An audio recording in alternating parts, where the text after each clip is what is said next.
dernière génération de perches que l'on propose. Ce sont des perches en carbone 24K. Les packs avec le cerclage vert vont toujours en contact du couvercle. Ouais. Donc ils sont toujours le plus au-dessus. Aero Flush, ça va vous permettre de rincer votre membrane. En même temps, on peut légèrement incliner sa brosse et venir chevaucher l'encadrement vertical. D'accord. Voilà, donc là je brosse pour m'assurer de tout avoir bien évacué. Effectivement, on a pu rentrer un peu dans le détail, donc n'hésitez pas à la consulter. Avant de vous laisser avec la vidéo, je tenais à vous informer qu'elle est très complète et couvre le sujet de l'eau pure de A à Z. Afin de vous faciliter l'accès à l'information, vous pouvez cliquer sur la timeline juste en dessous pour accéder aux différents chapitres qui composent cette vidéo. Sur ce, je vous laisse avec la suite. Bonjour à tous et bienvenue dans cette nouvelle vidéo. Aujourd'hui, on va parler d'un sujet dont vous êtes nombreux à vous poser des questions. Il s'agit du nettoyage des vitres à l'eau pure. Pour cette vidéo, on se retrouve au golf du gouverneur, donc qui est un de mes clients, et d'ailleurs je les remercie d'avoir accepté qu'on puisse faire ce tournage aujourd'hui ici. J'ai décidé de tourner cette vidéo ici parce que c'est le setup parfait pour utiliser l'eau pure. Ça fait à peu près 2 ans que je les ai en client chez VidClean, et à chaque fois que j'interviens chez eux, c'est pour uniquement l'extérieur du bâtiment, et là la solution la plus optimale c'est l'eau pure. Donc je croyais que c'était le chantier parfait pour ça. Pour ce sujet spécial, j'ai invité Franck. Bonjour Franck. Bonjour Timothy. Tu vas bien? Ça va, je te remercie. Donc Franck, c'est le responsable des ventes sud de chez Unger, et du coup c'est l'une des personnes les mieux placées pour nous parler de l'eau pure. C'est pour ça que je l'ai invité pour cette vidéo. Donc merci de répondre présent, de nous expliquer tout son savoir au sujet du nettoyage à l'eau pure. Est-ce que tu peux te présenter rapidement pour que les gens sachent qui tu es et ce que tu fais chez Unger plus en détail? Avec plaisir. Eh bien, merci Timothy déjà de m'avoir proposé de tourner cette vidéo. Donc moi je m'appelle Franck Micol, voilà, j'habite dans la région de Lyon et ça fait tout juste 15 ans que je travaille chez Unger, voilà, et donc je suis responsable de toute une grande moitié sud de la France, donc pour la société Unger. Donc toi tu vas, si les clients ils ont des questions, ils t'appellent d'abord toi, ils appellent les distributeurs. Toi c'est qui t'appelle, plutôt les distributeurs ou les clients finaux? Alors principalement ce sont nos clients distributeurs, mais également nous avons quand même des contacts avec nos clients finaux, à savoir les entreprises de nettoyage principalement. Ok, bon, très clair. Donc, comme vous avez pu le voir autour de nous, là, on a beaucoup de matos. Franck, il nous a ramené toute la gamme, enfin presque toute la gamme qu'on retrouve chez Unger. Donc, on va vous détailler tout le matos qu'on a autour de nous, les différentes méthodes de nettoyage qui existent, les différentes brosses, les différents filtres. Enfin, on va vous faire le panel de toute la gamme Unger pour qu'au final, vous sachiez comment vous équiper par rapport aux besoins que vous avez chez vos clients. Franck, est-ce que tu peux nous expliquer grossièrement ce que c'est l'eau pure pour les gens qui ne savent pas encore de quoi il s'agit? Alors l'eau pure, eh bien en fait c'est un procédé de filtration de l'eau du réseau à travers donc un filtre. Un filtre qui peut être soit ce qu'on appelle un déionisateur ou un filtre avec de la résine, donc c'est la résine qui va purifier l'eau, ou bien un osmoseur. Donc le procédé est un peu différent avec l'osmose, c'est-à-dire que c'est un filtre principal qui s'appelle la membrane qui va, elle, purifier l'eau. Voilà. Donc pour au final, en sortie de chacun de ces deux filtres, avoir de l'eau pure. Et de l'eau pure, c'est, on peut l'appeler également eau déminéralisée ou bien eau osmosée, c'est les mêmes termes. L'eau pure, eh bien, elle va permettre de nettoyer des surfaces extérieures, ça peut être des vitres, ça peut être des bardages, ça peut être des panneaux solaires, des enseignes, voire même parfois des véhicules. Donc de nettoyer toutes ces surfaces extérieures sans laisser aucune trace, puisque l'eau pure, c'est de l'eau dans laquelle on a extrait tous les sels minéraux, donc tout le calcaire et également toutes les particules. Ok, ouais, parce que du coup dans l'eau du robinet, on a quoi? On a du calcaire. Après, il y a différents minéraux. Voilà, effectivement, dans l'eau du réseau, l'eau du robinet, on a des sels minéraux, donc ça c'est le calcaire. On a aussi des petites particules, on peut avoir parfois des grains de sable, etc. Donc voilà, tout ça, l'eau pure est complètement on enlève toutes ces sels minéraux et particules de l'eau, et effectivement, après avoir fait un nettoyage, on n'aura plus aucune trace. Ouais, parce que c'est ces minéraux qui peuvent laisser des petites traces au séchage. Et du coup, grâce au filtre, on enlève tout. Il reste vraiment que de l'eau, donc de l'H2O, que des molécules d'H2O. Et en séchant, il reste plus aucune trace. Et du coup, pour filtrer cette eau, chez Unger, il existe 2 gammes. Est-ce que tu peux nous aussi dégrossir le trait sur les 2 différents filtres et pourquoi on va aller vers l'un et pourquoi on va aller vers l'autre? Tout à fait. Donc effectivement, comme le dit Timothy, dans notre gamme, on propose 2 typologies de filtres. Donc les filtres résine, donc ce sont cette typologie de filtres ici, celui-ci ou celui-ci. Donc en 2 tailles différentes. En 2 tailles, effectivement. Donc là, le procédé, il est très simple. Vous allez connecter votre arrivée d'eau du réseau ici en bas du filtre. L'eau, grâce à la pression du réseau, elle va monter dans la bonbonne, être filtrée par la résine qui est à l'intérieur de cette bonbonne et ressortir pure à ce niveau-là. Même procédé pour ce filtre. Donc en fait ici, effectivement, c'est la résine qui va purifier l'eau. D'accord. Et le deuxième procédé, c'est le procédé avec un osmoseur, donc l'osmose inversée. Donc là, vous avez un osmoseur et là, donc vous avez 3 étages de filtration, un pré-filtre ici qui va filtrer les grosses particules présentes dans l'eau du réseau et également le chlore, c'est un filtre charbon. Ensuite, l'eau, elle va passer dans la membrane, c'est ce tube qui est ici. Donc la membrane, c'est un multifeuille et donc la membrane, elle va filtrer entre 90 et 95% de l'eau selon la dureté de l'eau du réseau. Et après, la membrane, on vient rajouter un filtre résine, donc c'est la même résine que dans ces filtres ici, donc un filtre résine qui va permettre de parfaire la filtration pour avoir 100% d'eau pure ici en sortie. D'accord. Et en fait, la résine, ça fonctionne comment? Ça vient parce que c'est des espèces de sachets de sable. Du coup, ça vient capter les minéraux, c'est ça? Voilà. En fait, le terme technique s'appelle résine échangeuse d'ions. Donc, elle vient effectivement capter tous les sels minéraux. Et également, dans les packs de résine que vous avez dans le filtre, vous avez 2 pré-filtres, un en haut et un en bas, qui eux vont capter les grosses particules type grain de sable que vous avez dans l'eau du réseau. Donc là, c'est vraiment la résine qui vient capter surtout les sels minéraux de l'eau. Et là, c'est plus comme un vrai filtre, vraiment on vient faire passer l'eau à travers d'une membrane. Donc c'est ça qui vient retenir. Là, ça vient capter et là, ça vient retenir. Voilà, le pré-filtre va capter, retenir toutes les grosses particules. La membrane, principalement les sels minéraux.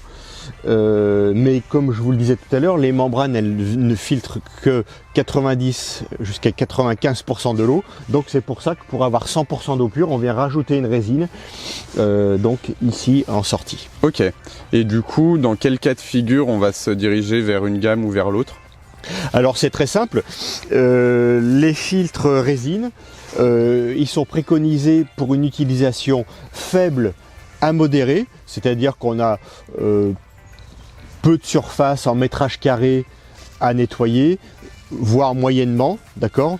Quand je dis moyennement, j'aime bien aussi donner un chiffre, c'est-à-dire qu'au cumul sur une année, on peut avoir maximum jusqu'à entre 8 et 10 000 m² maximum.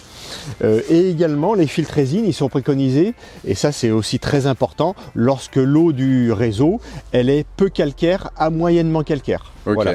Donc, avec la résine, on n'est pas dans l'excès. Donc pareil, là vous la voyez peut-être pas très bien en vidéo, on vous la mettra en capture d'écran.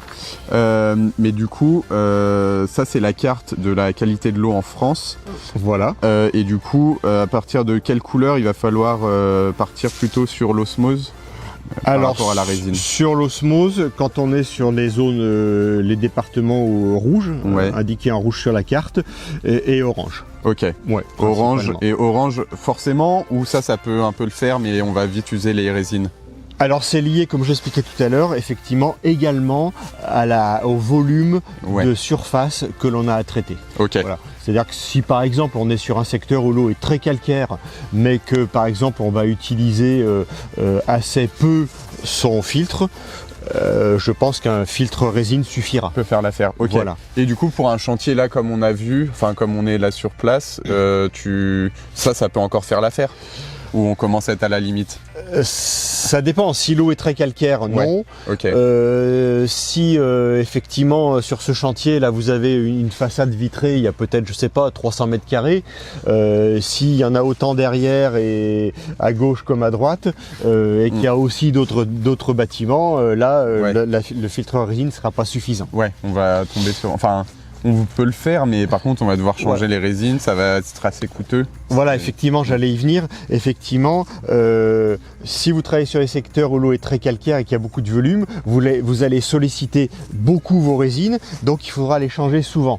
Et effectivement, au bout d'un certain temps, ça va commencer à coûter cher, hein, le fait de changer à chaque fois. Donc c'est pour ça que ce sera plus judicieux de travailler avec un osmoseur. Pour connaître la qualité de l'eau, donc on a la carte qu'on a vue tout à l'heure. Et comment les gens peuvent faire? Je crois qu'il existe des petits appareils. Ça s'appelle des TDS. Voilà, après on a ce qu'on appelle des petits TDS metteurs qui sont portatifs, hein, ça ressemble à une sorte de thermomètre et donc effectivement ça va permettre de voir au niveau du robinet à quoi correspond la dureté de l'eau sur le secteur. Ok, du coup, et puis c'est bien de faire le test avant et après passage du filtre pour voir si aussi notre filtre fonctionne bien. Ça peut être un... Voilà, effectivement, en fonction du secteur, l'eau sera plus ou moins dure, hein, donc effectivement c'est aussi important de savoir, de connaître la dureté d'eau et ça permettra de se dire, là attention, il va falloir que si j'ai un filtre résine que je change beaucoup plus souvent, contrairement à un osmoseur. Ouais, parce que c'est ça aussi la grosse différence, c'est au niveau de l'entretien et du renouvellement des résines. Sur ce système-là, ça va être des filtres qu'on va changer assez régulièrement. Donc sur le petit, je crois qu'on est aux alentours de 7 heures. Après, ça va dépendre de la qualité de l'eau, mais on est à peu près sur 7 heures et 600-700 litres, je crois que c'est ça. Tout à fait. Alors pour être encore précis sur les chiffres, avec un appareil comme celui-ci, si vous travaillez sur un secteur où l'eau du réseau, elle est à 27 degrés TH, donc ça correspond à la dureté de l'eau. 27 degrés TH, ça c'est notre base, et on va dire que c'est une eau qui est moyennement dure. Donc à 27 degrés TH, avec ce filtre-là, vous allez filtrer 2400 litres d'eau pure, ce qui correspond à 2000 m² de surface nettoyée. Et à contrario, on va diviser par 3 avec ce petit filtre là parce que vous avez 3 fois moins de résine et donc là vous serez plutôt sur une base de 600 m². Ok, voilà, très bien. Et du coup pour revenir sur l'entretien, donc là c'est des filtres qu'il faut changer donc aux fréquences que Franck nous a indiquées, et contrairement l'osmose inversée, là de ce que je connais, c'est on change pas les filtres, ça c'est presque à vie entre guillemets. Voilà. Effectivement, l'osmose inverse, donc lui, à contrario, il est préconisé pour une utilisation beaucoup plus régulière et c'est important aussi lorsque l'eau du réseau, elle est très calcaire. Dans notre gamme avant, on a 4 appareils, 4 osmoseurs que l'on va effectivement préconiser en fonction de ce que l'on souhaite nettoyer, surtout en termes de volume et de dureté d'eau. Ceci dit, ça c'est notre appareil qui s'appelle ROS. Donc lui, avec le pré-filtre, vous allez filtrer environ, avant de le changer, 10 000 litres d'eau. La membrane, elle, c'est difficile de donner un chiffre, mais même si l'eau est calcaire, et même si vous avez du volume, vous ne la changerez pas avant minimum 1 an, voire 2 ans. Voilà. Après, on expliquera quand est-ce qu'il faut la changer. Et le filtre résine, c'est effectivement environ 10 000 litres aussi de filtration d'eau pure avant de la remplacer. Ouais, donc sur cette machine, on se prend beaucoup moins la tête à regarder quand est-ce qu'il faut changer par rapport à ces filtres. Il faut toujours quand même faire attention à la qualité de notre filtre avant de travailler pour pas tout avoir à refaire. Voilà, effectivement, il faut être un petit peu, beaucoup plus vigilant. Ouais. Et effectivement, c'est important de temps en temps de faire son relevé à travers le petit appareil électronique qui est ici pour voir où en est le niveau d'encrassement de ces résines et de les changer effectivement au bon moment. Ouais. Dans quelle situation ça va être intéressant d'utiliser l'eau pure? Déjà par rapport à de la nacelle ou du cordiste, et ensuite est-ce que tu vois, s'il y a des petites configurations, imaginons qu'on avait juste une ligne comme ça, est-ce qu'il y a un intérêt à sortir l'eau pure, ou est-ce que si on maîtrise le nettoyage de vitrerie classique, on pourrait se débrouiller et on perdrait moins de temps que de s'installer?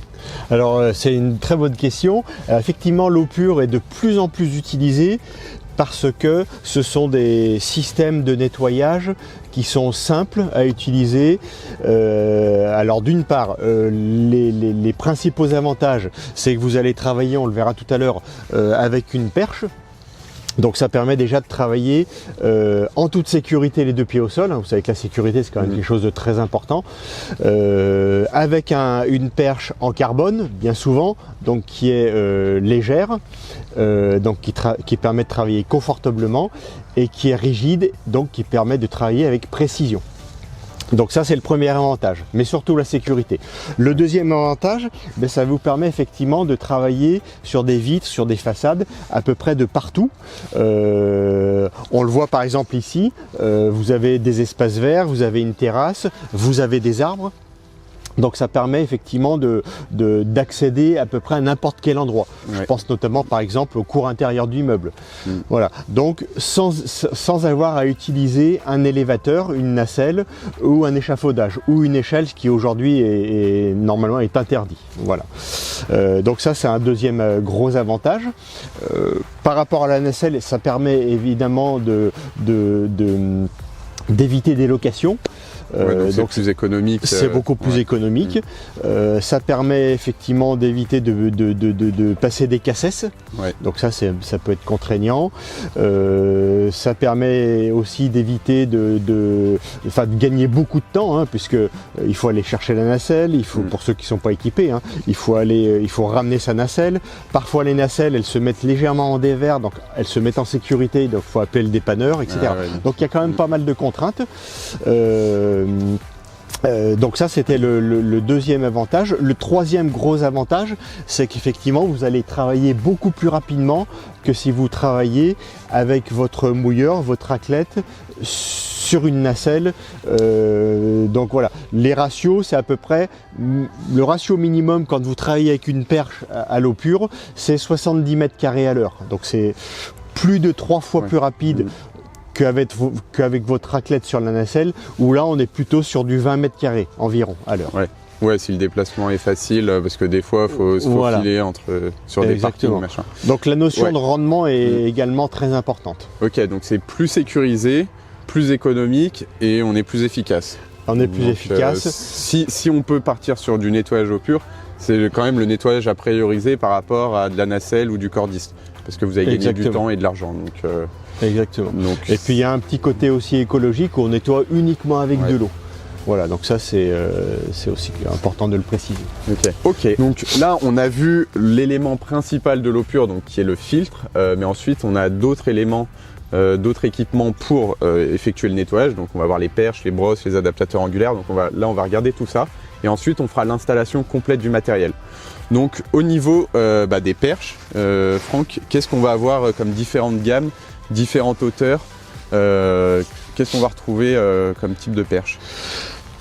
Donc nous on propose deux générations deux typologies, excusez-moi, de perches. La première typologie, ça va être cette première génération de perches, qui sont des perches que vous voyez qui sont rondes et qui elles vont être proposées pour une utilisation en grande hauteur. On va dire à partir de 15 mètres de haut et au-delà, jusqu'à à peu près 20 mètres. Donc ce sont ces perches que nous on appelle perches Nlite High Mode ou Nlite Ultra High Mode. Elles existent entre parenthèses aussi en perches aluminium, comme ça ronde, pour travailler maximum jusqu'à 6 mètres de haut. Voilà. Et du coup, celles-ci, on peut les utiliser jusqu'à 20 mètres parce qu'elles ont une résistance différente, c'est ça? Voilà, donc ce sont des perches. Alors vous avez en fait une perche principale, c'est celle-ci, Ouais. qui fait 4 éléments, Ouais. qui permet d'atteindre 6 mètres 40 une fois qu'elle est complètement déployée. Et ensuite, si on va aller au-delà, on va rajouter des extensions. Donc c'est cette perche-là. Cette extension, cette perche extension, elle fait 2 éléments. Et elle va venir se connecter, on verra tout à l'heure, à la base de la perche principale. Et donc avec ces générations de perches high mode ou ultra high mode, on peut rajouter jusqu'à 5 extensions pour être autour de 20 mètres de haut. C'est assez extrême, mais on peut le faire. Et si on en ajoute, parce que si on en ajoute plus, il y a un risque de casse, c'est ça, vous avez fait des calculs. Voilà, ça c'est un point important. Plus on va haut, plus on monte haut avec la perche, plus il faut de la rigidité. Et donc, il faut absolument se tourner vers des perches qualité high mode ou ultra high mode. Très important. Si on travaille, admettons, à 15 mètres avec une perche en aluminium, ce sera impossible puisqu'il y aura trop de flex. Elle ne sera pas assez rigide, elle risque de se plier, elle risque de se casser. Donc, c'est impossible de travailler à ces hauteurs-là avec une perche en aluminium. Donc, il faut absolument du carbone. Donc ça, c'est la gamme ultra haute pour les accès très hauts. Et la deuxième gamme que vous avez? Donc celle-ci, on les appelle Enlight Connect. Et après, on a la dernière génération de perches que l'on propose. Ce sont des perches Enlight en carbone 24K ou en carbone composite. Voilà. Donc ces perches, elles sont intéressantes puisque elles sont conçues déjà pour travailler jusqu'à environ 15 mètres maximum, d'accord. Elles ont une forme du tube qui est ovalisée, qui permet d'avoir une meilleure tenue et de mieux fermer les doigts sur la perche pour mieux la tenir quand on l'utilise. Et on voit également que quand elles sont repliées, elles sont beaucoup plus compactes, donc elles prennent un petit peu moins de place. Et donc elles font 6 éléments. Voilà. Et par exemple, si on prend l'exemple de cette perche carbone 24K, quand elle est repliée, elle fait 6 éléments, et quand elle est déployée entièrement, vous pouvez atteindre 8,60 m, ce qui correspond à un bâtiment rez-de-chaussée plus 2 étages. Bah, grosso modo, c'est à peu près la configuration. Alors là, peut-être on le voit pas complètement en vidéo, mais moi, avec ma perche, j'atteins le haut de ce bâtiment. Voilà. J'arrive, je peux monter un tout petit peu plus, mais j'arrive à la limite avec la 8,60 m. Exactement. Donc rez-de-chaussée avec cette perche 24K d'un bâtiment plus 2 étages. Et effectivement, comme pour les perches Enlight Connect, vous pouvez rajouter des rallonges jusqu'à 2 maximum pour atteindre rez-de-chaussée plus 3 étages, voire plus 4 étages. Moi, quand j'ai démarré du coup le nettoyage de vitres, enfin que je me suis équipé de l'eau pure, j'ai démarré avec la carbone composite, donc en 8,60 m. Là, on a, parce qu'elle existe en plusieurs tailles, là on a une plus petit élément, mais moi j'ai démarré avec la 8,60 m. Donc ça nous permet d'atteindre une dizaine de mètres, donc un deuxième étage. On peut déjà faire énormément de vitres avec cette taille. Ce qu'il faut dire, c'est que les perches qui vont à 15-20 mètres, c'est vraiment des situations assez extrêmes. Et moi en 4 ans, alors j'aurais peut-être pu utiliser 1 ou 2 fois à la place de travailler avec des cordistes, mais c'est quand même des configurations assez exceptionnelles. Donc en fait, ce qu'il faut savoir, c'est que la 8,60 m, ça va répondre peut-être à 80% de ce qu'on retrouve sur le marché. C'est ça. Et ensuite, on va pouvoir ajouter des extensions, comme l'a dit Franck, mais il faut bien notifier que uniquement sur la 24K. Sur la carbone composite, on ne pourra pas aller au-delà de 8,60 m. Donc pour aller au-delà et aller jusqu'à 15 mètres, il faudra la carbone 24K et 2 rallonges. Parce qu'une rallonge, ça fait 3,20 m.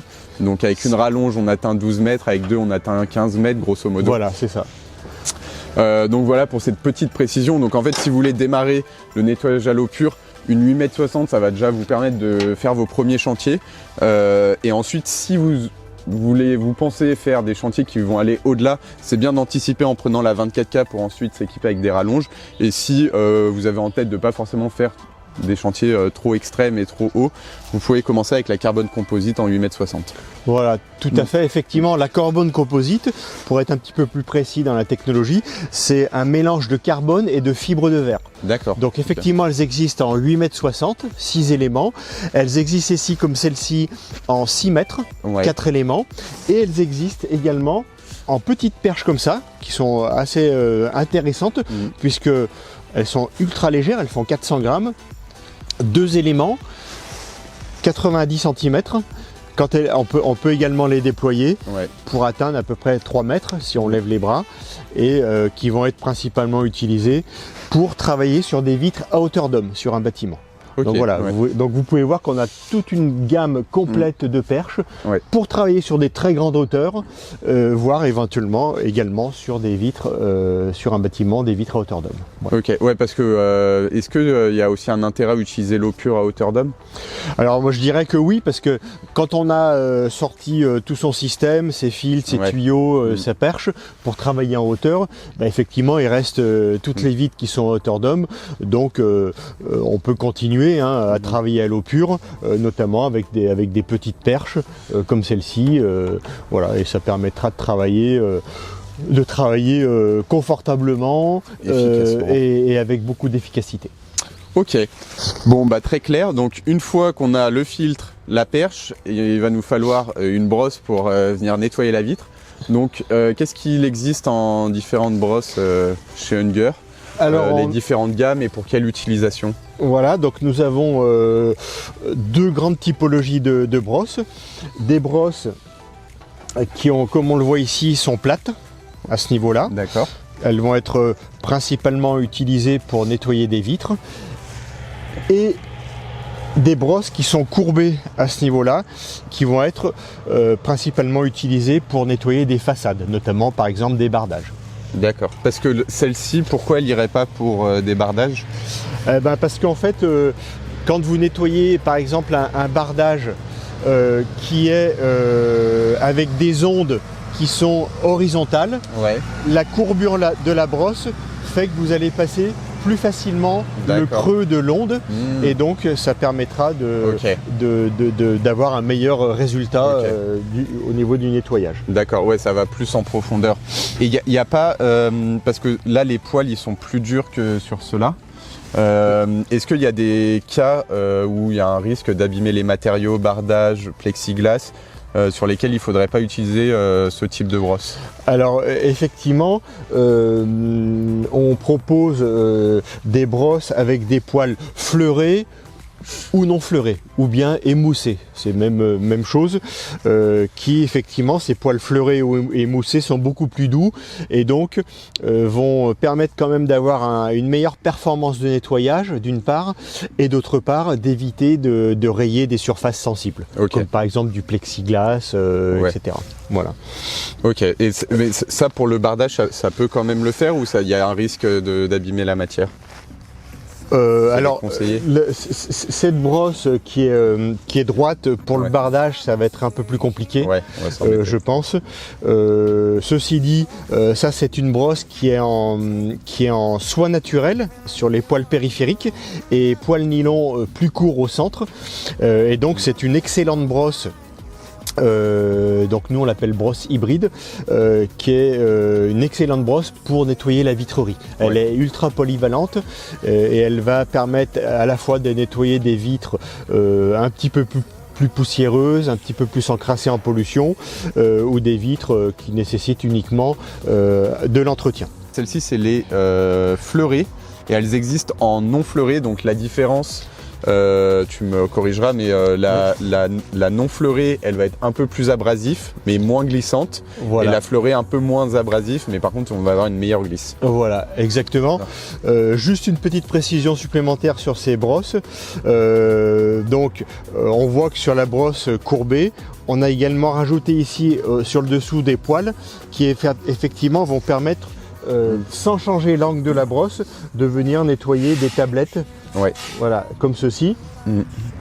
Sur ces brosses, vous avez également une rampe qui est à ce niveau-là, d'accord, qui va permettre, elle, de distribuer l'eau pure sur tout le corps de la brosse, et donc ça va permettre de faciliter le nettoyage, mais surtout le rinçage, parce qu'il y a une répartition homogène de l'eau pure sur tout le corps de la brosse.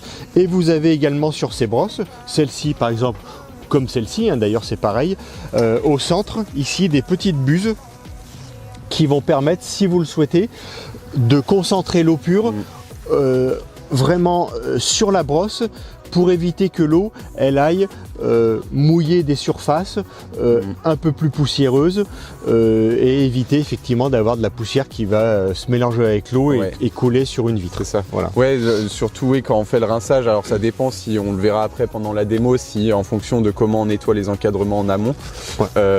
Mais oui, si quand on fait le rinçage et qu'on veut pas que ça gicle au-dessus, faut éviter d'utiliser ça parce que quand on va arriver en haut de la vitre, l'eau va aller sur l'encadrement de l'eau et en recoulant, ça risque de laisser des saletés. Effectivement, les buts, c'est vraiment si on veut que l'eau reste bien concentrée au centre de la brosse pour éviter de toucher certaines surfaces. Voilà. Bon, de mouiller certaines surfaces. Ok, très clair.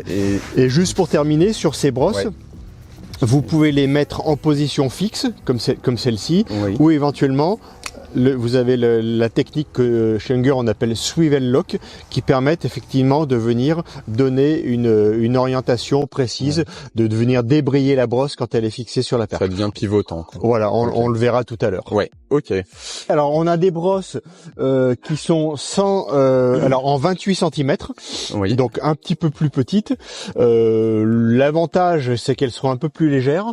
Et l'avantage aussi c'est que si vous avez par exemple à vous faufiler derrière certaines avancées de façade, je pense à des grilles ou autres, elles seraient un peu plus manœuvrantes.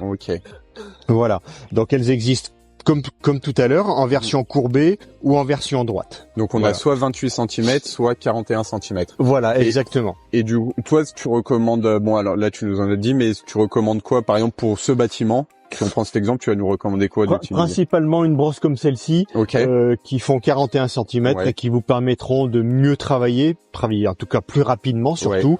Et on le verra aussi tout à l'heure, quand vous êtes sur des hauteurs comme celle-ci, là on est à peu près à 6-7 mètres de haut, ça permet de mieux stabiliser la brosse, puisqu'elle est plus large, et d'éviter effectivement que la perche tombe. Notamment si on travaille avec une brosse un peu, de 28 cm. Et est-ce qu'il y a une différence significative parce que le fait qu'elle soit plus petite, du coup, on va appuyer sur une moins grande surface, plus fort. Est-ce qu'il y a une différence significative ou pas réellement? On appuie quand même assez fort avec la 41 ou la 28. Voilà, on aura suffisamment de pression pour faciliter le nettoyage, que ce soit avec une brosse de 28 cm ou 41 cm. Ok.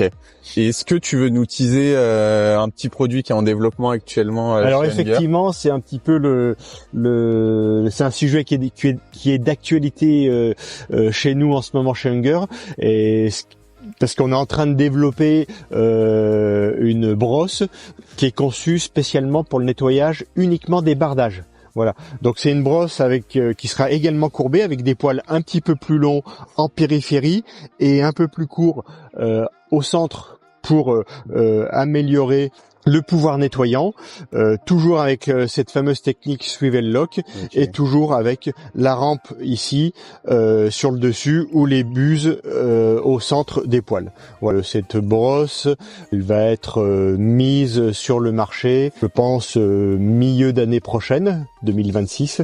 Et là, c'est uniquement un prototype, donc voilà, pour vous montrer un petit peu que aujourd'hui chez Unger, on est aussi toujours en phase d'amélioration de nos produits, de développement de produits nouveaux, et notamment sur cette gamme Hydropower. Ok, donc une prochaine brosse bientôt disponible dans la gamme Unger.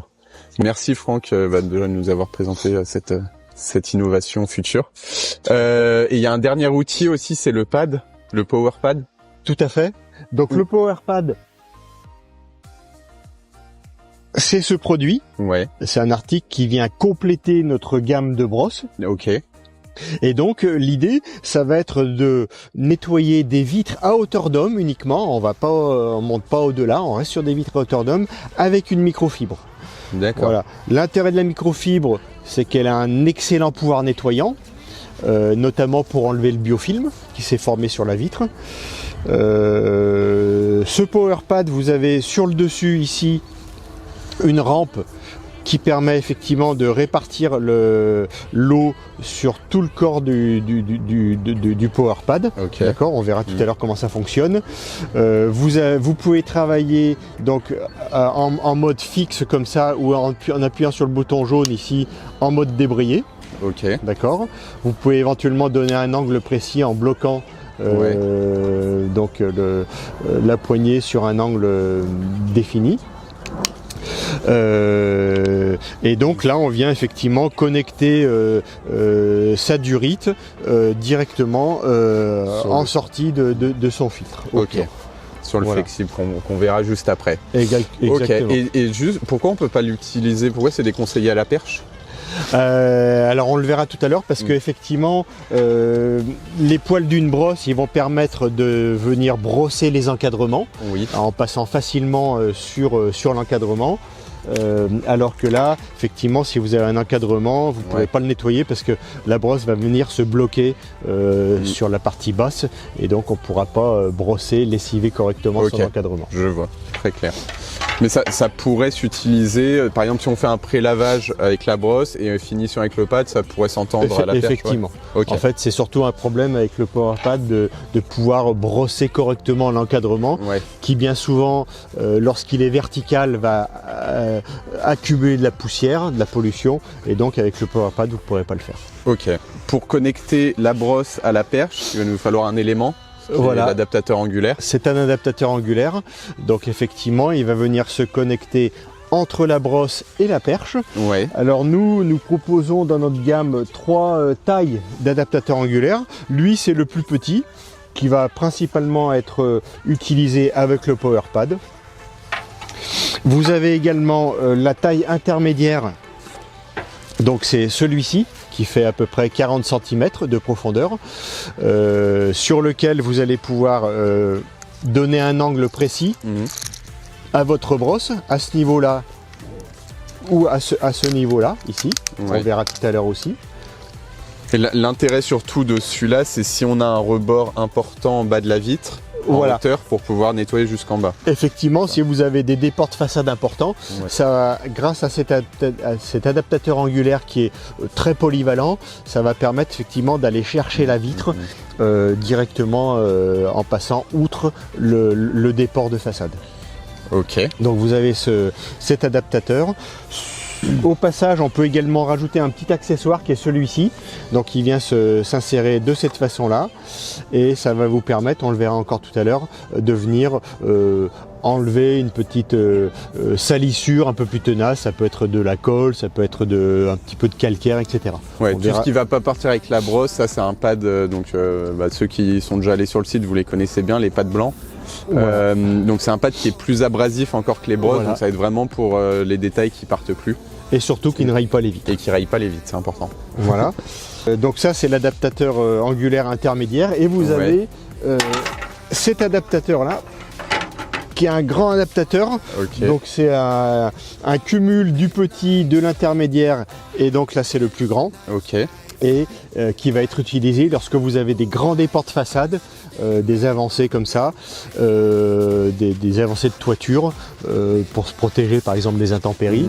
Et donc si vous avez des vitres qui sont dans le prolongement, effectivement, ça va vous permettre d'atteindre facilement la vitre pour pouvoir la nettoyer. Dans son ensemble, Et puis ça nous fait toujours gagner 80 cm si on arrive un petit peu au bout de notre perche.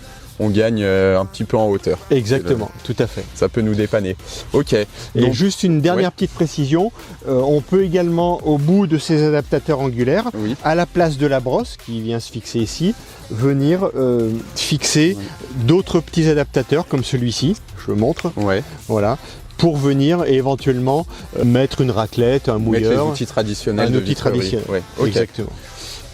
Donc là on a vu le principal, il nous manque plus qu'à voir le flexible, donc c'est un petit élément mais qui a quand même son importance. Alors effectivement. Parce que du coup on a l'arrivée d'eau, l'eau arrive ici, donc on verra plus en détail pour la mise en place. Elle ressort ici une fois qu'elle est purifiée et du coup il nous faut un flexible, donc ça il faut un flexible spécial. Autant pour l'arrivée on a un tuyau d'arrosage traditionnel, tout à fait, que monsieur madame tout le monde retrouve chez soi. Par contre là c'est un flexible spécial qu'on ne retrouve pas de partout. Voilà, tout à fait. Donc c'est effectivement un flexible qui va permettre d'acheminer l'eau pure directement à la brosse. Alors dans notre gamme, nous on a le flexible avec un diamètre 6 mm intérieur ou 5 mm intérieur ou 7 mm intérieur. D'accord. Donc ça va jouer sur la pression et le débit. D'accord. Voilà. Et sur ces flexibles, vous pouvez également venir positionner une vanne comme celle-ci qui va permettre de couper l'eau directement à la perche sans aller au filtre. Ouais, bah, moi ce que je fais souvent pour avoir un petit retour d'expérience, c'est que je le fixe ici, tu vois. Ouais. Et du coup, bah, quand il est au bout de ma perche, je sais pas si toi tu as l'habitude ou tu le fixes tout le temps là. Généralement, je préfère le mettre ici parce que si par exemple, Timothy, ta perche elle est déployée à 8 mètres, ça t'oblige à descendre ta perche pour pouvoir couper l'eau. Alors que là, je peux le faire directement lorsque la perche est déployée. Ok. Donc là, maintenant qu'on a vu la partie théorique et toute la gamme qui existait chez Unger, on va voir comment on s'installe et comment on met en place le matériel. Donc la première chose qu'il va falloir faire, c'est se brancher à une arrivée d'eau. Donc là, on a branché. Donc pour ça, c'est un tuyau d'arrosage classique qu'on retrouve chez tous les grands distributeurs du bricolage. Donc rien d'exceptionnel. Et du coup, cette arrivée d'eau, on va devoir la brancher sur nos filtres. Est-ce que tu peux nous montrer comment on la branche sur les différents filtres, Franck? Alors, avant tout, première chose, on parle du tuyau, Timothy, je parle du tuyau. Ce que je préconise, moi, c'est d'utiliser un tuyau d'un diamètre 15. C'est un tuyau assez standard, donc un diamètre un petit peu plus faible, 15 mm c'est pas mal. Il existe du 19 voire au-delà. Ne prenez pas ça, parce que si vous avez une pression d'eau du réseau sur le robinet qui est faible, avec un gros diamètre de tuyau, vous n'aurez pas assez de débit et de pression. Donc ça va compliquer un petit peu au niveau de l'alimentation du filtre. Donc prenez un diamètre 15, c'est pas mal. Ouais, bonne précision. Ensuite, votre tuyau de jardin, etc., vous allez le connecter soit à l'extérieur d'un bâtiment, soit à l'intérieur d'un bâtiment. Sachez qu'il existe tous les raccords possibles et inimaginables. Vous allez, comme tu le disais, Timothy, en grande surface, et vous avez globalement trois petits raccords Gardena, par exemple, pour ne pas citer la marque, avec lesquels vous pourrez pratiquement tout faire. Voilà. Donc voilà, votre tuyau, diamètre 15, attention au raccord, et donc le tuyau, vous allez en premier temps le connecter au niveau de votre filtre résine, donc sur la partie basse, à ce niveau-là, d'accord? Donc comme ceci, et sur votre osmoseur, donc sur le ROS, à ce niveau-là. Voilà. Ok. Donc là, c'est du classique standard. Bah, je pense qu'on peut le laisser brancher, comme ça on va... Là, alors juste une petite précision, et ça c'est assez intéressant, j'ai quand même rajouté une vanne. Ça, c'est les petites vannes que vous pouvez retrouver dans notre gamme. Alors c'est pas tout à fait les mêmes, mais c'est assez pratique, parce que si par exemple votre tuyau, vous devez le faire passer à l'intérieur d'un bâtiment, ça vous permet d'éviter de mettre de l'eau de partout. Donc la petite vanne qui est en sortie de tuyau, elle peut être intéressante. Donc là, on se branche à ce niveau-là. Voilà. Et donc là aussi, on a une deuxième petite vanne, donc sur tous les filtres, elle est présente, qui va nous permettre d'ouvrir ou de fermer l'eau pour quand on va vouloir travailler ou arrêter de travailler. Elle est d'autant plus importante sur ce filtre-là. C'est-à-dire quand vous avez terminé d'utiliser votre système, de nettoyer vos vitres par exemple, vous allez vous déconnecter comme maintenant. Et là, il faudra que votre vanne, elle soit fermée. Parce que c'est important que l'eau, que la résine, elle reste toujours mouillée, qu'il y ait toujours de l'eau dans la cuve. D'accord. La résine ne doit jamais sécher. Donc c'est pour ça qu'on va fermer la vanne pour que l'eau, elle reste dans la cuve. Ok, mais il faut que ça reste plein d'eau. Si c'est un petit peu humide, c'est pas exceptionnel. Soit plein d'eau, soit à moitié vide, mais qu'il y ait toujours de l'humidité dans la cuve. C'est juste après, en termes de transport, une fois qu'il y a plein d'eau, c'est quand même relativement plus lourd. C'est un petit peu plus lourd. Donc pour ça, mais ok, c'est important, parce que tu vois, même ça, moi à chaque fois je le vidais. Voilà, c'est pour ça qu'on a mis une vanne, et pour que la résine reste toujours dans l'humidité. Ok, et pour celui-là par contre, il n'y a pas forcément d'importance. Ok. Ouais, puis surtout, je pense que l'eau, elle reste dedans. Enfin, c'est pas le même système. Voilà. Comme là, la vanne, elle est en bas, forcément, ça coule. Voilà. Là, c'est en haut, donc ça va pas sortir. Exactement. On a fait l'arrivée d'eau. Maintenant, l'eau Ensuite, va être filtrée et elle va ressortir. Donc, qu'est-ce qu'on va brancher? Donc maintenant, on va brancher la perche. Donc là, le tuyau vert, donc il vient se connecter en sortie du filtre. Donc comme ceci sur le filtre résine. Donc on recule la petite bague, toujours, et on vient insérer. Et après, on referme. Voilà, on s'assure effectivement qu'il soit bien connecté en tirant dessus, en s'assurant que ça reste bien connecté. Okay. Voilà, donc ça c'est pour le filtre résine. Ouais. Et l'osmoseur, eh ben, c'est le même principe. On recule sa petite bague, on vient insérer et on lâche la bague et ça tient. Bon bah nickel. Et là du coup, notre eau elle va ressortir du bout. Et donc l'eau elle ressort effectivement au bout du flexible. Donc elle ressort filtrée, donc purifiée par les filtres à ce niveau-là. Donc ensuite on va prendre sa perche. Ouais. Donc l'intérêt de ces dernières générations de perches, c'est que l'on va faire coulisser le tuyau à l'intérieur de la perche. Donc je vais vous montrer précisément. Donc là vous avez les éléments qui sont repliés. Et là le tuyau, on fait attention déjà à une chose, c'est qu'il soit le plus droit possible. Voilà, il ne faut pas qu'il soit trop courbé, sinon vous allez avoir un petit peu de mal à le faire sortir donc au bout de la perche. Donc là on le passe dedans, ça coulisse, c'est tout simple, hein, il y a juste à le faire coulisser de cette façon-là. Voilà. Et là vous voyez il bloque un petit peu, mais c'est pas grave, on vient le tourner légèrement comme ça, et en poussant en même temps, et là donc il sort sans difficulté donc au bout de la perche. Ok. Voilà. Troisième étape, on va venir connecter notre fameux adaptateur angulaire. Donc là pareil, ultra simple, le tuyau passe à l'intérieur, au centre. C'est guidé, c'est tout simple, il y a juste à pousser et il va ressortir à ce niveau-là.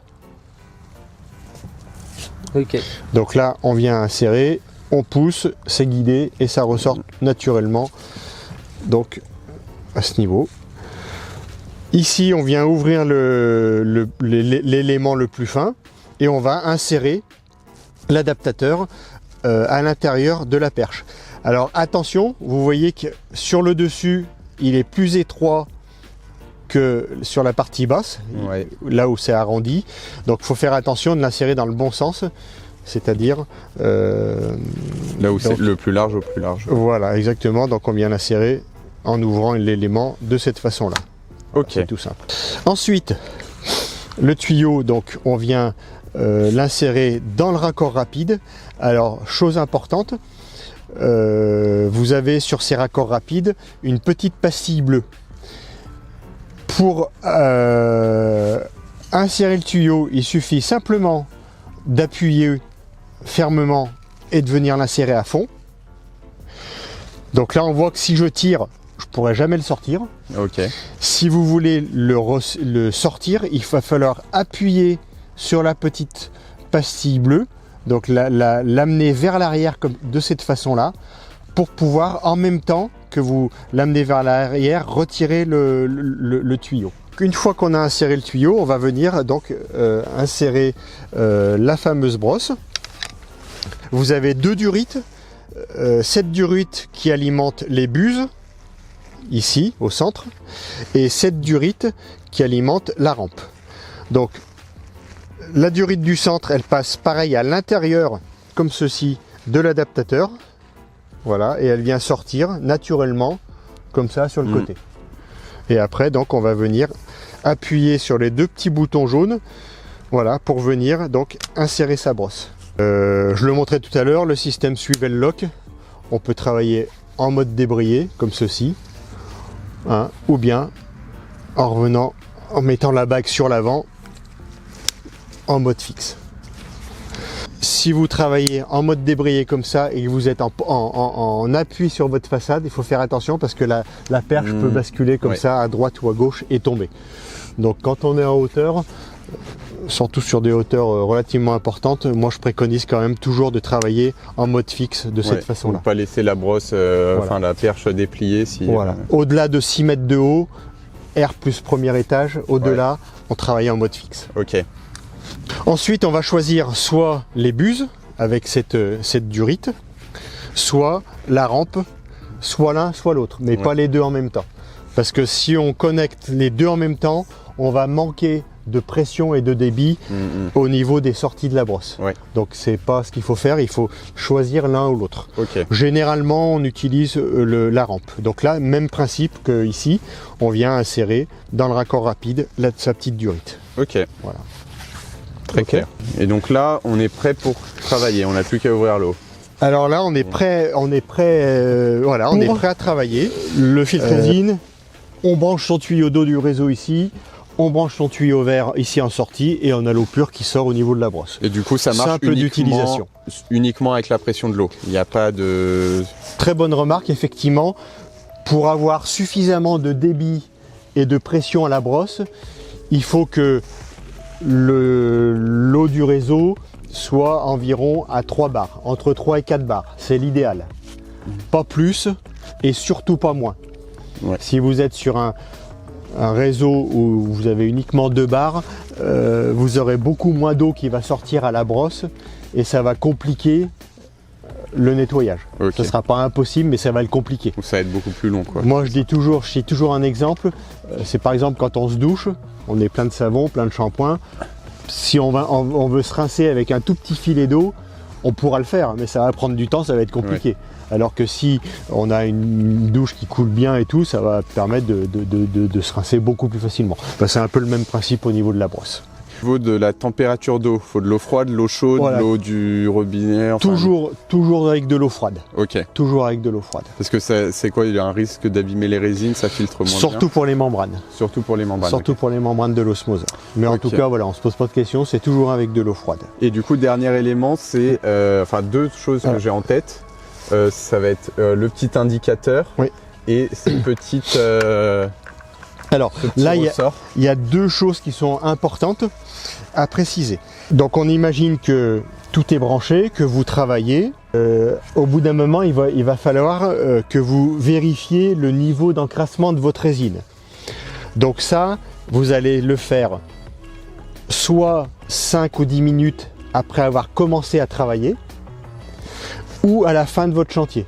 Mais en tout cas, il ne faut pas le faire comme je le fais maintenant. Là, j'aurai pas une valeur qui est fiable. Il faut toujours regarder quand l'eau coule. Voilà, c'est-à-dire qu'il faut que l'eau, que le filtre, que la résine commence à travailler, etc., se mette en place correctement. Donc 5-10 minutes après, c'est intéressant de faire son relevé pour voir où on en est par rapport à l'encrassement de sa résine ou à la fin de son chantier. Ok. Donc ça, c'est une chose importante. On voit que sur le TDS, quand on a ici 0 qui s'affiche, donc j'ai appuyé sur mon petit bouton jaune, j'ai une valeur qui s'est affichée sur l'écran.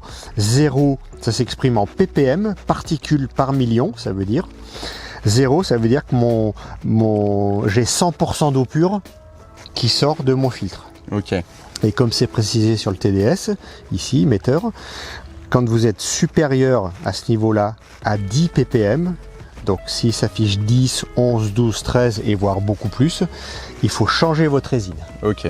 D'accord ? Voilà, sinon vous allez avoir des risques de traces sur vos vitres. Et souvent, ça augmente petit à petit ou souvent quand on arrive à la fin, on passe de 0 à 10 assez rapidement? Alors sur le petit filtre résine, comme vous avez un volume de résine uniquement de 6 litres, donc c'est assez faible, effectivement ça va monter très vite. Ouais. Alors que là vous avez 18 litres de résine, donc vous avez une inertie qui est moins importante.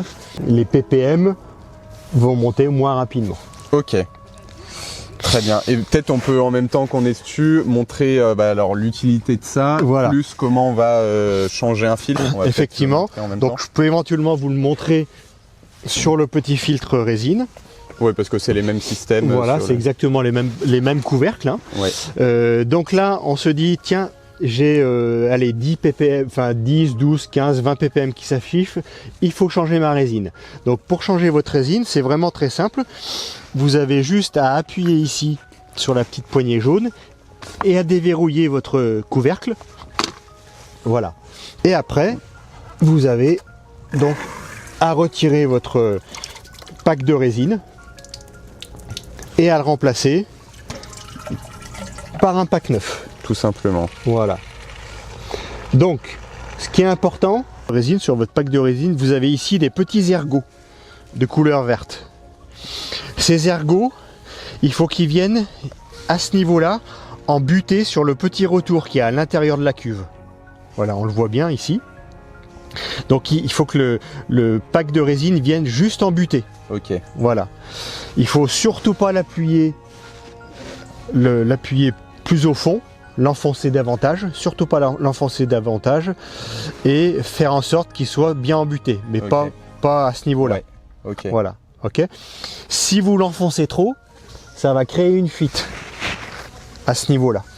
Donc voilà, bien en appui et ça suffit. Ok. Pour que ce soit bien en appui, notamment quand la résine elle est neuve, il faut tasser un peu son filtre, comme ça. Ouais. D'accord. Voilà, il faut légèrement tasser. Et ça va permettre de venir bien en appui sur des ergots sur le petit retour. Ok. Ok. Voilà, donc ça c'est une chose qui est importante. Les packs avec le cerclage vert vont toujours en contact du couvercle. Oui. Donc ils sont toujours le plus au-dessus.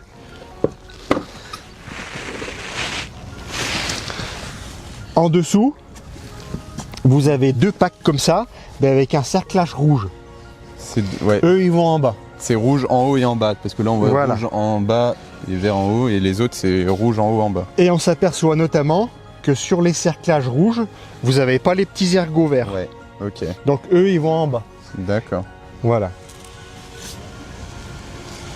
Donc là, c'est pareil, je tasse bien et je viens insérer mon pack de résine. Voilà, donc je tourne un petit peu comme ça pour faciliter l'insertion. Si jamais c'est un peu de difficulté à rentrer, on n'hésite pas à ouvrir ici en bas pour faire appel d'air et donc faciliter l'insertion du pack. Dernière précision, il arrive parfois que vous ayez du mal à ouvrir votre couvercle ou à le refermer. Ce qu'il faut comprendre, c'est qu'à l'intérieur du couvercle, alors fais voir, excuse-moi Timothy, je vais essayer de prendre, non c'est pareil. À l'intérieur du couvercle, vous avez en périphérie un joint torique de couleur noire. Je ne sais pas si on le voit bien. Ce joint torique, de temps en temps, il a tendance à sécher. Et donc c'est ce qui fait que vous aurez du mal à ouvrir ou refermer votre couvercle. Donc ce qu'il faut faire absolument, une fois que vous avez changé vos packs de résine, c'est venir appliquer un petit peu de graisse silicone ici à l'intérieur de la cuve, à ce niveau-là, sur le dessus, sur la partie supérieure de la cuve. Voilà. C'est là que le joint torique va venir faire l'étanchéité. D'accord. Voilà. Donc on applique un petit peu de graisse silicone ou quelque chose qui va améliorer la glissance du joint torique sur la partie supérieure de la cuve, et donc ça va vous permettre de pouvoir refermer le couvercle sans aucune difficulté. Donc on s'assure d'être bien aligné au niveau des pas de vis, à ce niveau-là, avec cette partie-là, d'accord? Voilà. On appuie un peu pour bien s'aligner et on a juste à tourner pour fermer. Voilà. Et on entend le petit clic qui on dit entend le petit clic. que c'est tout bon. Que tout est verrouillé. Ok. Donc là on est en position de travail. Toutes les vannes sont ouvertes et on a terminé son chantier. Donc, chose qui est importante, si vous voulez éviter de vous faire éclabousser, pour retirer ces tuyaux, il va falloir fermer les vannes ici, celle-ci ou les deux en même temps. Il va falloir retirer en premier votre tuyau d'arrivée d'eau du réseau comme celle-ci. On imagine que le filtre est sous pression, hein, il y a de la pression de l'eau. Il va falloir ouvrir votre vanne ici. Et après, vous pourrez enlever cette partie. Ouais. Donc lui, on l'enlève en dernier. Ouais. Voilà. Alors, la mise en route de l'osmoseur. Donc, avant de mettre en route, on va brancher les tuyaux en entrée et également en sortie ici. Pourquoi c'est important de brancher également en sortie? Parce que sur le raccord femelle, à l'intérieur, vous avez un aquastop. L'aquastop, c'est là-dessus et là-dessus ou c'est que sur... Que sur celui-ci. Okay. Vous avez un petit aquastop. Si vous appuyez avec le petit doigt, vous verrez que... D'accord. Ah oui, l'eau ne peut pas sortir toute seule. L'eau ne peut pas sortir toute seule. Donc c'est important de se brancher également sur le tuyau vert en sortie pour éviter que si vous branchez l'eau du réseau avant et que vous mettez tout en route, que l'osmoseur se mette en pression inutilement. Voilà.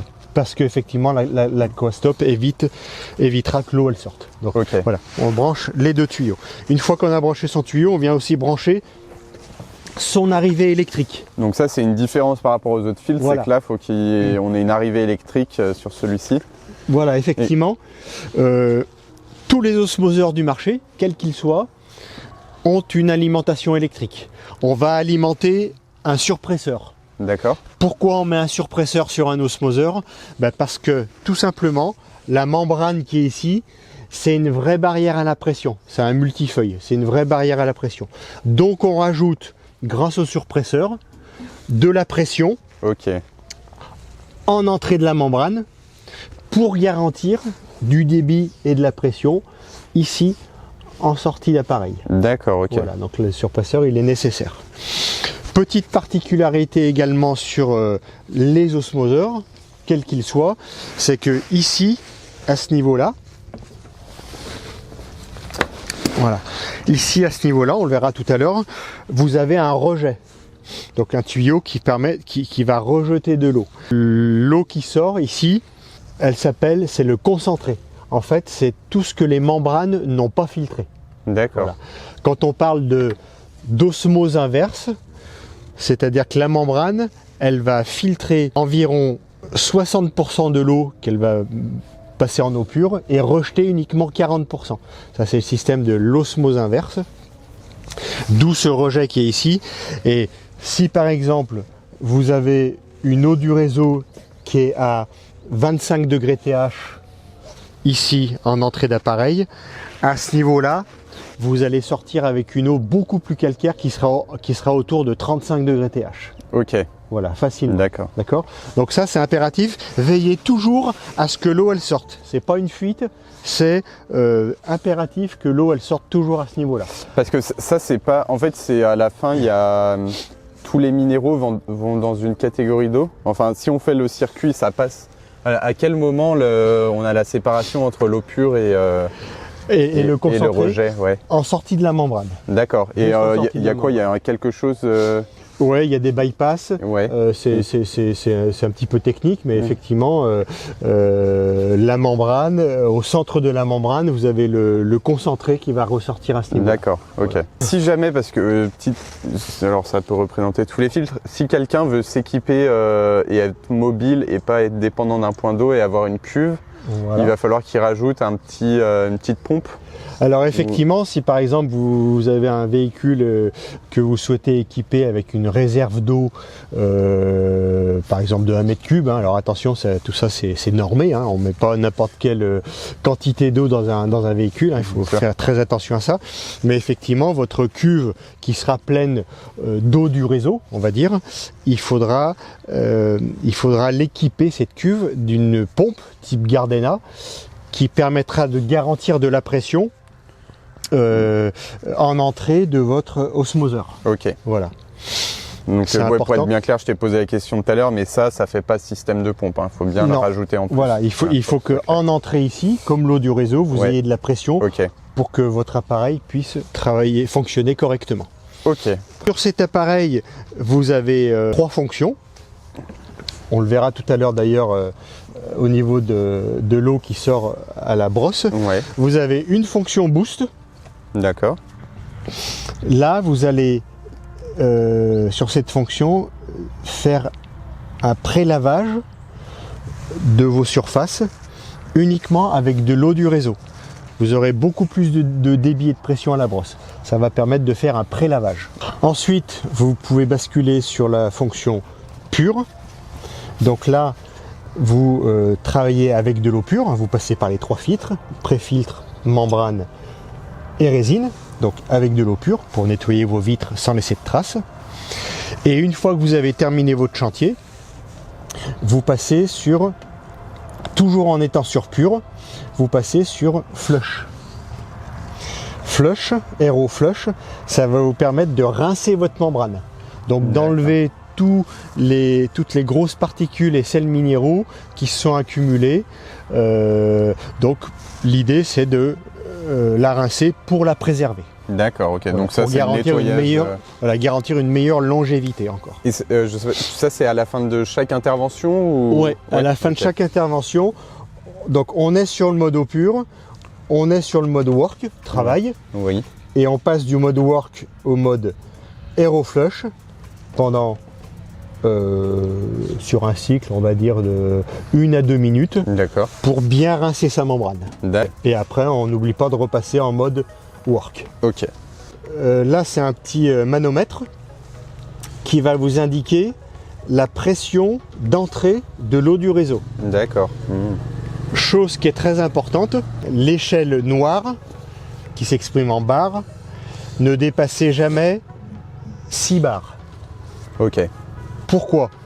Parce que le surpresseur qui est ici, il va rajouter 4 bars aux 6 bars de l'eau du réseau. D'accord. Ce qui veut dire que vous allez être à 10 bars.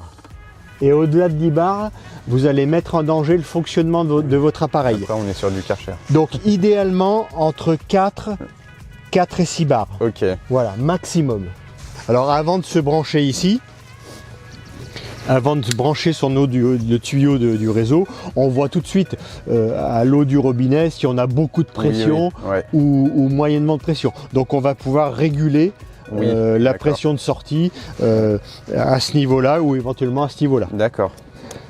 Là, si par exemple j'ouvre ici, donc mes 2 vannes, voilà, on s'aperçoit Ah oui, on voit tout de suite. qu'on est sur un réseau au niveau du robinet où l'eau est à 3 bars. Idéal. C'est très bien. Sachant que votre appareil, en deçà de 2 bars, donc si vous avez moins de 2 bars, il ne se mettra pas en route. Ok. Voilà. Ah, donc Parce- si on a moins de 2 bars, on peut pas travailler. Eh ben non, parce Ok. que c'est rare généralement qu'on Ouais. ait moins de 2 bars. Généralement les plombiers, quand ils font correctement leur travail, ils mettent au moins 3 bars Ouais. à minima. Ceci dit, si vous avez 2 bars, l'appareil va fonctionner, il n'y a pas de souci. Oui. Mais en deçà, 1 bar 5, 1 bar, il ne se mettra pas en route. D'accord. Voilà. Ok. Parce que le surpresseur qui est ici, il est équipé d'un pressiostat qui lui va dire j'ai pas assez de pression, je démarre pas. Ok. Voilà. Ou j'ai pas de pression, ou j'ai pas d'eau en sortie d'appareil, donc je démarre, je m'arrête. D'accord. Voilà. Ok. Le petit TDS, c'est exactement le même Ouais. qui est sur le filtre résine. Donc là, quand j'appuie, effectivement, il ne faut pas dépasser 10 ppm. Ouais. D'accord. Là, vous voyez, par exemple, je suis à 7, Ok. ça fonctionne encore. Quand je serai à 10, je changerai ma résine. D'accord. Voilà. Ok. Pour changer les résines, c'est relativement simple. Il suffit de dévisser la grosse vis pas de qui est vis, ouais. noire ici, d'enlever sa cartouche, de remettre une cartouche neuve et de resserrer Ok. et de refermer. Pour les autres filtres, le pré-filtre, c'est principalement un contrôle visuel. Si vous avez un pré-filtre qui commence à devenir un peu marron, Ouais. si vous voyez que vous avez beaucoup de particules qui se sont déposées à l'intérieur du bocal, Oui. il faudra le changer. D'accord. Ok. Et généralement, quand on change son filtre résine, systématiquement on vient changer Ouais. son pré-filtre en même temps. Ok. Pour la membrane, quand est-ce qu'on va la changer? Eh ben ça, c'est quelque chose qui est également important parce que la membrane, pour rappel, c'est quand même le filtre principal. C'est celui qui va filtrer entre 90 et 95% de l'eau du réseau. Et ben la membrane, pour savoir quand est-ce qu'il faut la changer, c'est très simple. Il va falloir retirer sa cartouche résine qui est dans le bocal transparent. Une fois que vous l'avez retiré, vous allez refermer votre bocal transparent sans rien à l'intérieur, sans résine. Vous allez remettre en route votre appareil Et là, vous allez avoir une valeur qui va s'afficher. Ça sera la valeur en sortie de membrane. Forcément, puisque vous n'avez pas la résine après. Ouais.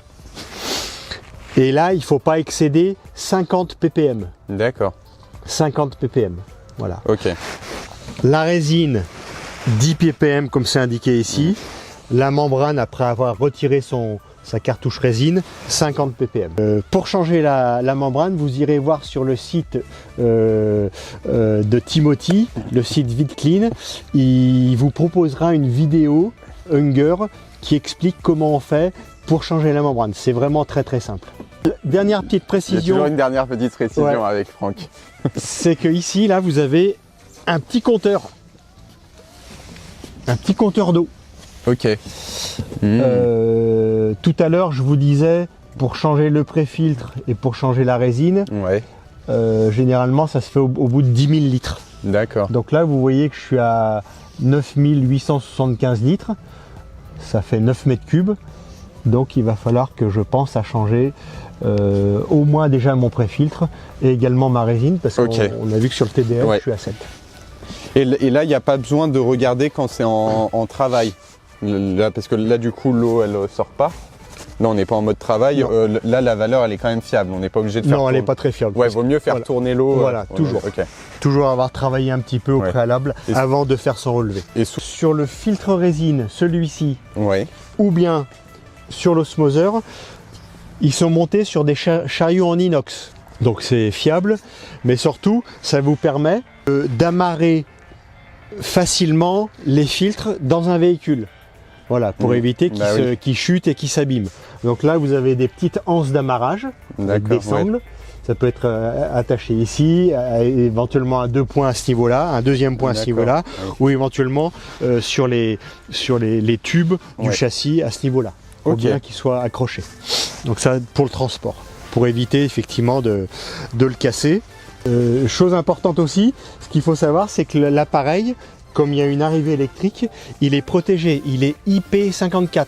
C'est-à-dire que si vous l'arrosez avec un jet d'eau, s'il pleut, il y a un orage et tout, toutes les connexions électriques sont protégées. Donc l'appareil ne va pas se mettre en sécurité, ne va pas disjoncter. Bon, et ben les gars, maintenant qu'on a vu la partie théorique, comment s'installer complètement avec tous les détails que Franck a pu nous donner, donc là je pense qu'on ne pourra pas avoir plus d'informations ailleurs. On va passer à la partie démo, donc on va voir comment on nettoie les vitres, quelle stratégie il faut utiliser, si on fait plutôt de haut en bas, de droite à gauche, comment on défile la perche, etc. On va voir tout ça. Voilà. Donc là on est installé, on n'a plus qu'à ouvrir le robinet d'eau pour que ça coule. Et du coup, maintenant qu'est-ce qu'on fait, Franck? Alors, effectivement, tout à l'heure je vous ai montré comment on assemble la perche. Maintenant, on va expliquer comment nettoyer efficacement. Première chose à bien respecter, c'est que quand on va déployer sa perche, élément après élément, on ne le fait jamais au sol. Jamais. La perche, elle est toujours en appui sur la façade. Voilà, c'est très important. Parce que si la perche est déployée, admettons, à 8,60 m au sol, et que vous voulez la lever 8,60 m pour le mettre contre la façade, ce sera impossible, vous n'y arriverez pas. Et la deuxième chose, si par exemple elle est posée au sol à 8,60 m et qu'il y a un véhicule qui recule, il verra, dans ses rétros, il ne verra pas la perche, donc il va rouler dessus. Et vous allez casser les éléments. On part de cette façon-là, première chose. Ensuite, on va s'assurer de prendre un angle à 45 degrés. Là, je suis avec mon angle à 45 degrés et je m'aperçois que ma brosse, elle n'est pas en appui sur la façade correctement. Donc, je ne vais pas optimiser le nettoyage. Donc, dans ce cas-là, je vais légèrement modifier le réglage de mon adaptateur angulaire, voilà, de cette façon-là, pour m'assurer qu'à 45 degrés, la brosse est bien à plat sur la vitre. Voilà, donc pour avoir un bon appui, voilà. une bonne glisse. Donc ça va donner un réglage à peu près comme celui-ci. Ensuite, je vais donc déployer mes éléments de perche, les uns après les autres, jusqu'à la hauteur souhaitée. Donc premier élément. Le deuxième élément, j'hésite pas à reculer un peu pour éviter de travailler les bras trop haut. Ça évite de se faire mal inutilement. Troisième élément.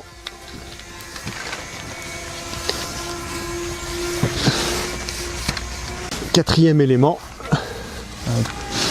Voilà. Voilà, donc là je suis déployé à peu près à 8,60 m, donc ça correspond à peu près à rez-de-chaussée d'un bâtiment plus 2 étages environ, un petit peu moins. Hein. Okay. Voilà, donc là ce que je vais faire, brancher mon appareil, mettre en route mon appareil. Donc là tu commences, alors de toute façon quand c'est les filtres classiques il n'y a pas de mode, mais là tu commences toujours par un pré-nettoyage avant? Alors ça va dépendre de la salissure des vitres, ouais. ou des surfaces à nettoyer, mais là je me suis mis donc sur l'osmoseur en mode, comme j'expliquais tout à l'heure, en mode boost. D'accord. Donc là je travaille uniquement avec de l'eau du réseau, et si je lève légèrement ma brosse, ouais, je vois que j'ai quand même du débit et de la pression, ouais, et ça va me permettre de nettoyer correctement, de faire un pré-lavage de ma façade. Donc la méthodologie que je vais expliquer, elle est importante à respecter. Avec l'osmoseur, vous avez le mode boost, donc au préalable, on utilise le mode boost pour déjà bien lessiver ces encadrements. Voilà, donc là on les brosse correctement, de droite à gauche. En même temps, on peut légèrement incliner sa brosse et venir chevaucher l'encadrement vertical pour venir aussi le brosser et enlever toutes les grosses salissures qui se sont accumulées. Okay. Donc là, vous vous apercevez que j'ai bien mon angle à 45 degrés. Une petite précision qui est importante. Si jamais je suis trop près de ma vitre, avec un angle par exemple à 30 degrés, eh ben, je vais avoir la tête très en arrière, donc je vais solliciter davantage mes cervicales, ce qui n'est pas bon. Enfin, si mon angle de 45 degrés n'est pas respecté et que je suis sur un angle beaucoup plus ouvert, eh ben, en fait, je vais venir pousser ma vitre. Donc ça va compliquer le nettoyage. Ouais. Donc voilà, c'est pour ça que j'insiste sur le fait d'avoir un angle à 45 degrés, c'est important. Autre chose, si je veux me décaler d'une fenêtre sur une fenêtre à gauche ou à droite, je lève jamais ma perche comme ça, jamais je fais ça. Parce que là vraiment, vous ne voyez pas, mais je force, ouais, c'est difficile. Donc je viens légèrement me décaler comme ça à gauche ou à droite. S'il y a un encadrement, je vais incliner ma brosse comme ça et passer facilement l'encadrement de cette façon-là. D'accord. Ouais. De ce côté-là. Le but c'est de toujours céder en s'appuyant sur la façade. Voilà. Si j'ai un déport de façade beaucoup plus important, par exemple qui fait 15 ou 20 cm, je peux éventuellement mettre un flex sur ma perche, ouais, et profiter du rebond pour me décaler. C'est-à-dire que ça va donner ça, hop, et là je me décale. Ok. Tu vois, là je donne un peu de flex et sur le rebond, je me décale. Ouais, on cède des outils pour travailler intelligemment et pas se fatiguer pour rien. Voilà, donc première étape, en mode boost, je lessive bien mes encadrements, surtout horizontaux, très important pour enlever toute la poussière qui s'est accumulée. Je fais mes encadrements verticaux et après, une fois que j'ai fait ça, je vais passer sur mon osmoseur, sur le mode eau pure. Donc là, je suis en mode eau pure. Donc sur le mode eau pure, je vais avoir un peu moins de débit et de pression sur la brosse, ouais, mais c'est pas grave, ça va quand même permettre un très bon nettoyage, parce que ce qui va faire le résultat, et ça c'est très important, c'est la combinaison de l'action mécanique des poils de la brosse sur la vitre et de l'eau pure. Donc là, je brosse ma vitre correctement, ouais, voilà. Pour travailler plus confortablement, il ne faut pas hésiter aussi à travailler avec tout le corps. En fait, c'est tout le corps qui emmène la perche. Ouais. De cette façon-là. C'est beaucoup moins traumatisant pour les bras et les épaules. Ouais. J'insiste correctement. Voilà. Une fois que j'ai brossé ma vitre, deuxième phase très importante pour garantir un bon résultat, je vais passer à la vitre de droite. Voilà, donc là la stratégie, on va pas faire les vitres de haut en bas, mais on va faire les vitres de droite à gauche. Voilà. Enfin, en ligne et pas en colonne. Voilà, on commence toujours par les vitres les plus hautes. Ouais. Une fois qu'on les a faites, on descend d'un cran avec la vitre qui est en dessous et on travaille à l'horizontale toujours comme ça. Hein. Voilà, ça le but c'est que l'eau s'écoule. Comme ça, si on a des saletés de l'encadrement du haut qui coulent, on laisse le temps que tout s'écoule avant de passer sur la vitre du dessous. Exactement. Une fois que j'ai brossé mes encadrements verticaux, je vais brosser ma vitre. Et pendant que je brosse ma vitre, donc je perds pas de temps, je laisse agir l'eau pure sur la vitre de gauche. C'est très important de laisser agir l'eau pure sur une vitre parce que comme je vous expliquais tout à l'heure, l'eau pure nettoie très bien et comme le verre est poreux, donc il y a des salissures qui sont accumulées dans les pores du verre. Et l'eau pure, quand on va la laisser agir sur la vitre, elle va permettre de purger le verre, d'aspirer toutes ces petites salissures qui sont accumulées. Donc là, je reviens sur ma première vitre. Et là, j'ai juste à la brosser rapidement. Et en même temps, je la rince. D'accord. Voilà, donc là, je brosse pour m'assurer de tout avoir bien évacué. Voilà. Je la rebrosse rapidement. D'accord. Et en même temps que je brosse, là, vous voyez, ça permet de rincer également. Donc le rinçage, tu le fais petit à petit au fur et à mesure. Voilà. C'est pas à la fin, tu lèves la brosse pour... Non, non. Ça suffit, surtout que là, on a mis sur la buse du haut.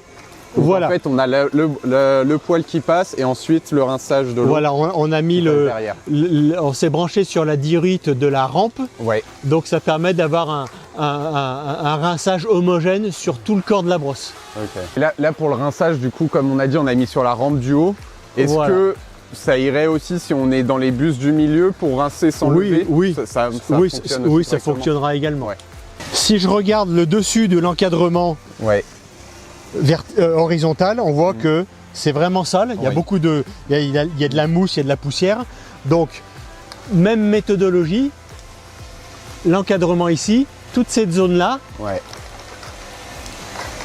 c'est important de bien la brosser, de bien enlever toutes les salissures à ce niveau-là, surtout là, voilà, de brosser un peu mon encadrement de cette façon-là, pour enlever toute la poussière et la pollution.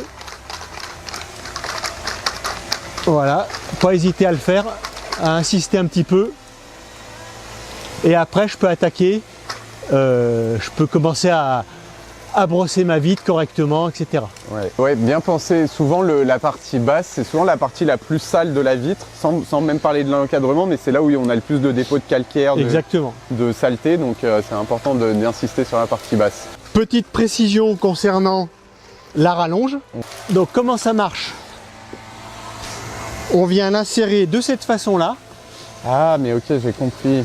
Donc là, il y a une partie plus étroite, donc il faut faire attention de le mettre dans le bon sens. Donc ça va aller de cette façon-là. On l'insère de cette façon-là, comme ça. Et là, comme vous pouvez voir, alors je vais l'incliner comme ça, avec GoPro. Ça me permet de dévier mon tuyau. D'accord. Qui passe à l'intérieur de la perche. Ouais.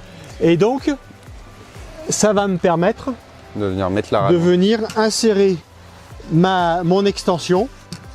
Oui, parce que si on n'a pas, du coup, permets, si on n'a pas cette petite rallonge, en fait, on est obligé de la mettre on sera obligé de faire passer le tuyau à l'extérieur de la perche principale. Oui, exactement. Et là, mon extension que je viens d'insérer, elle fait 2 éléments. Voilà.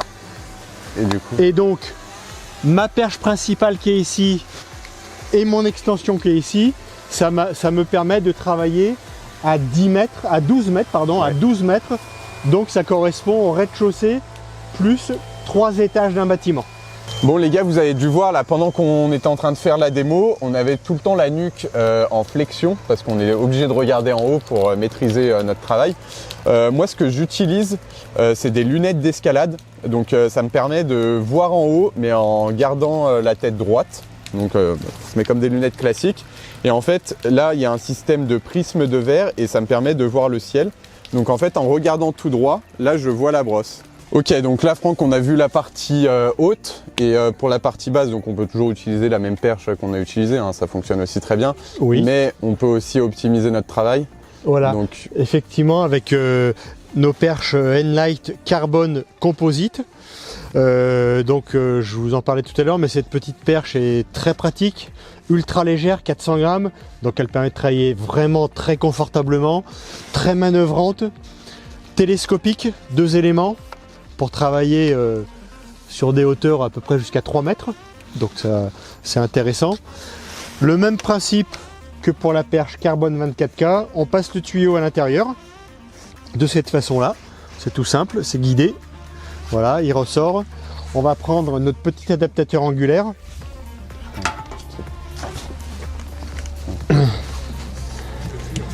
Ouais. Donc là, même principe, on vient le passer à l'intérieur, le tuyau, hop, il ressort. Ok. On vient donc le connecter, l'adaptateur, à l'intérieur de la perche. Et là, on va venir fixer notre système PowerPad. Voilà, notre PowerPad de cette façon-là.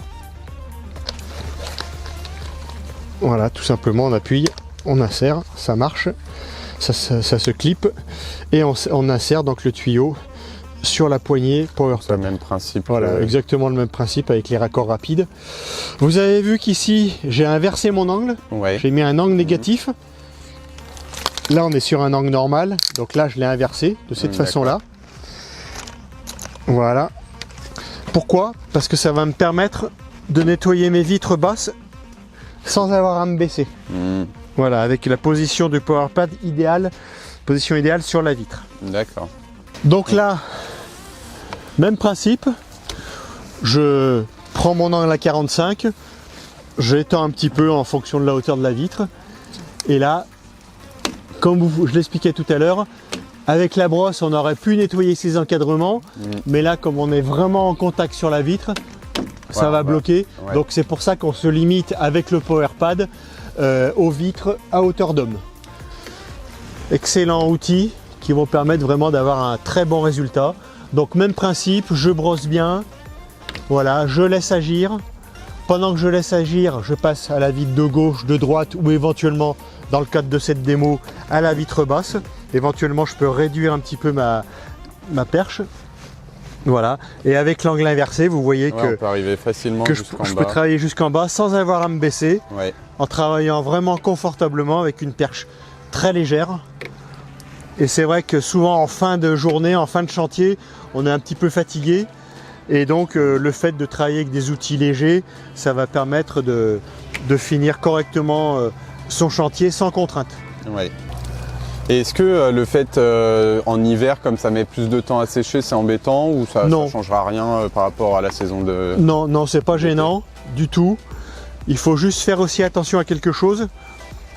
Et ça, je vais le préciser à l'instant.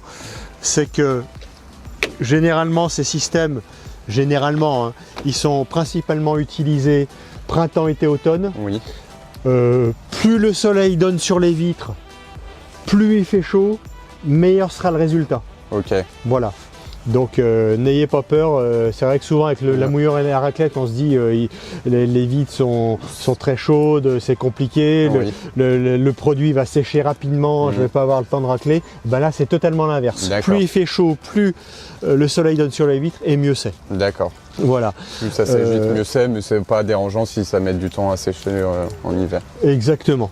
Évitez de travailler par contre quand il gèle, parce que forcément l'eau elle va geler sur la vitre. Donc quelques petits conseils, quand vous êtes sur un bâtiment comme celui-ci par exemple, et que vous avez à nettoyer vos vitres, le process que j'ai indiqué tout à l'heure, on lessive bien ses encadrements, on laisse agir l'eau sur le verre et après on vient brosser et rincer correctement. Ce process, il va parfois falloir l'ajuster en fonction du niveau de salissure, du degré de salissure de la vitre.